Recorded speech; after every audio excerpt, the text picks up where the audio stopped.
Всем половодам привет! Сейчас хотел бы разобрать такую тему, как избавиться от скрипа и хруста между торпедой полуседан и лобовым стеклом. Много лазил по форумам, смотрел видео, в принципе ничего такого особо толкового я не нашел. Единственное, вот на форумах видел то, что люди в это пространство засовывают всякие там тряпочки, шумоизоляцию и так далее. В общем, решил я это проверить. Был у меня лист наподобие сплена 7 мм. С одной стороны был фольгированный. В общем, я его согнул пополам, засовывал, проверял. В принципе, это помогает. Но есть одна такая проблема, то что конструкция формы торпеды сделана так, что у самого края расстояние до стекла меньше, чем глубже. То есть, если засунуть что-то там, шумоизоляцию какую-то, если она будет здесь торчать, то это будет работать. Если ее полностью туда утопить, то там она уже не встает в распор с торпедой, и то есть эффекта уже никакого нет, она просто проваливается туда, и скрипы также остаются. Ну и соответственно затемнение стекла с наружной стороны сделано чуть ниже, чем торпеда. То есть если будет у вас шумоизоляция здесь немножечко прям, ну как бы сделать ее даже прям в край, то с улицы все равно ее будет хорошо видно. То есть это будет просто обычный колхоз. Вот. Что я сделал, в принципе? Ну, это может быть тоже как-то отчасти колхоз, но не так заметно. В общем, купил я в магазине автозапчастей вот такой вот уплотнитель. Это уплотнитель двери для ВАЗ-2107. Он состоит вот как бы из такой вот нижней части, в общем, которая одевается на сам кузов. Там алюминиевые какие-то вставки, но не суть. И вот подушка сама резиновая. В общем, я отрезал вот эту подушку. Вот здесь вот по краю, вот так вот ножом с двух сторон обрезал.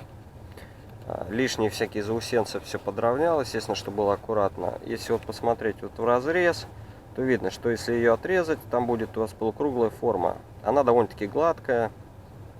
Вот.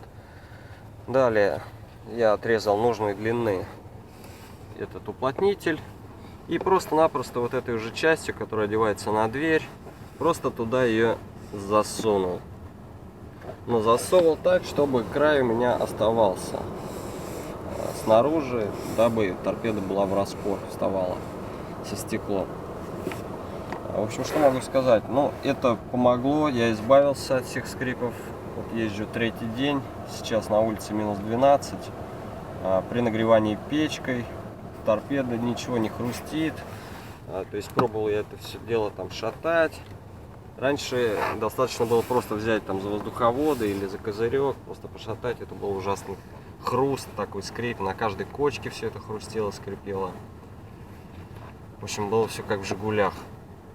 Ну, не знаю, насколько это долго продержится, как бы, но пока это все работает.